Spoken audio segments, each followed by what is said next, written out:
Good afternoon, my name is Liam Young and you are viewing a video that aims to give you an insight into what we know as rave culture.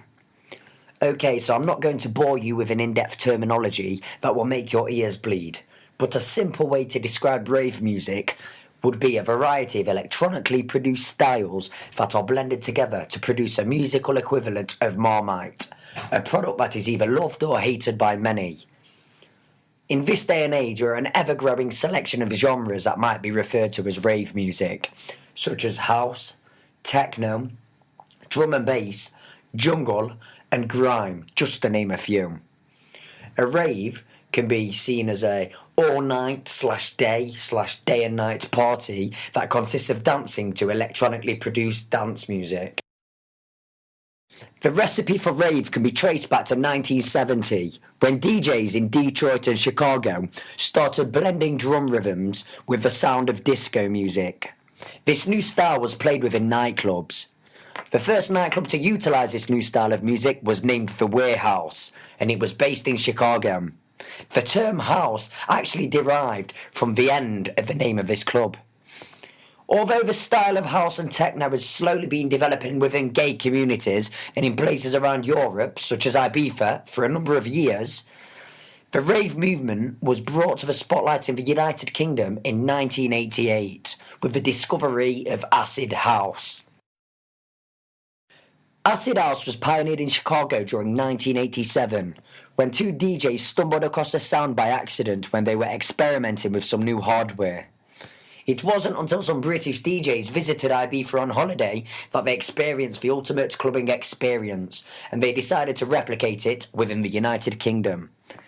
The first acid house club night was formed in England on December the 5th, 1987. It was started by DJ Danny Ramping and his wife, and it was called Shoom.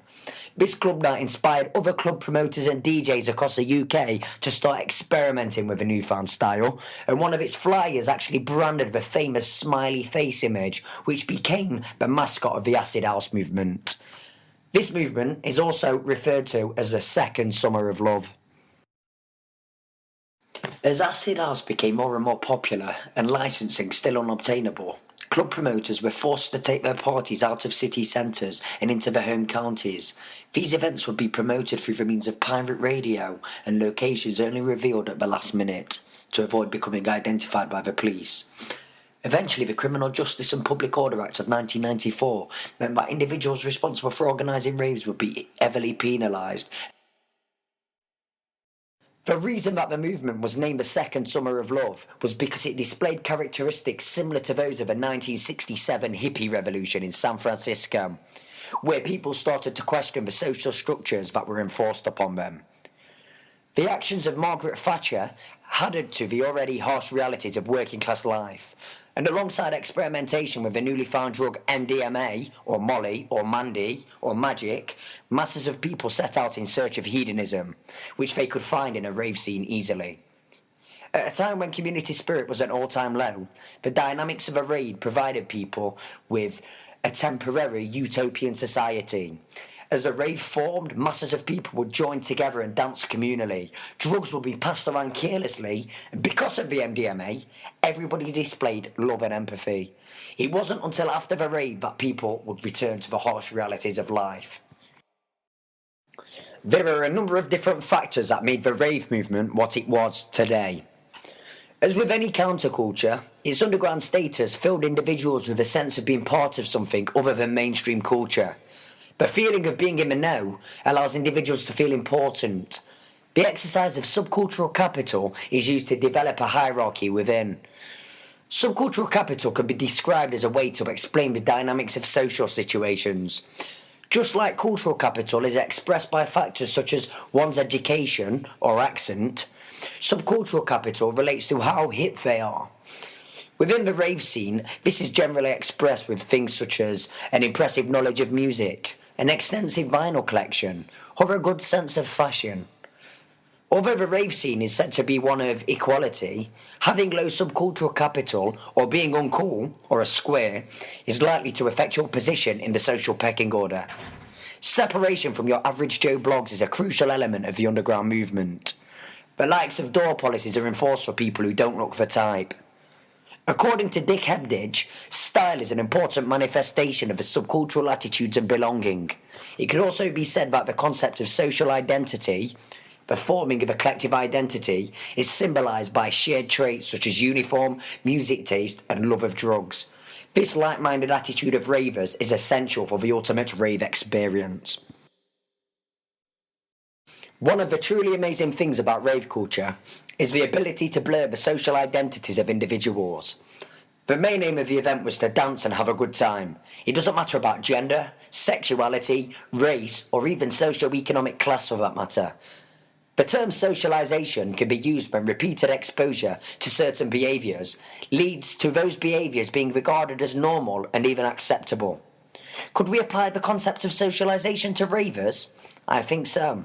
If everybody treat everybody with love, regardless of their sexuality or background, surely this is going to reflect on the way that they function in normal society.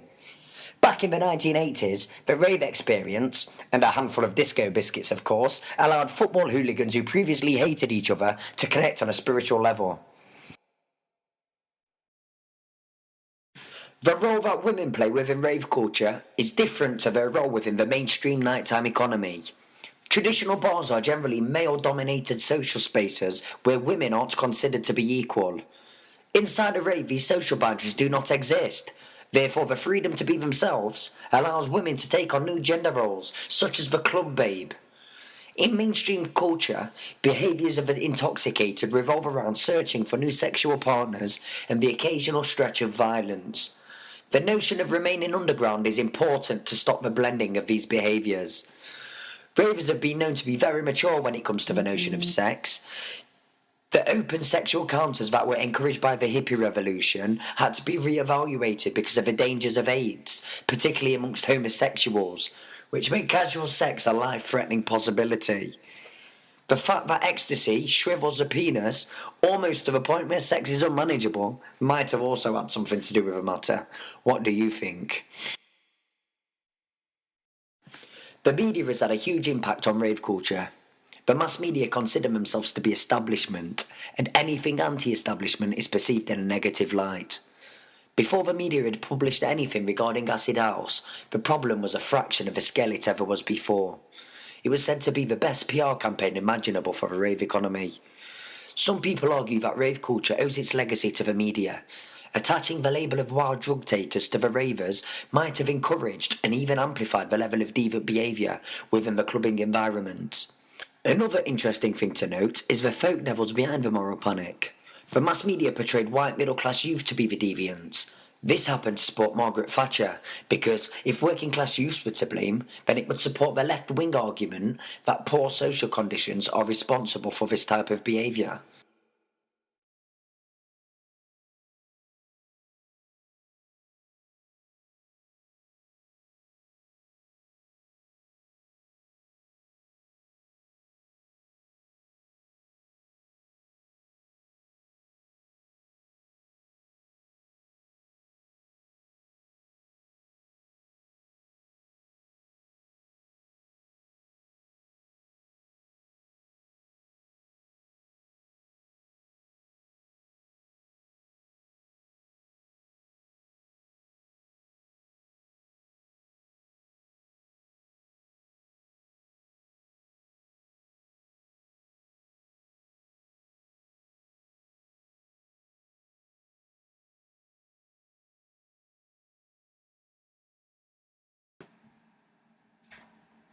And that is my small video on rave culture. Thank you very much.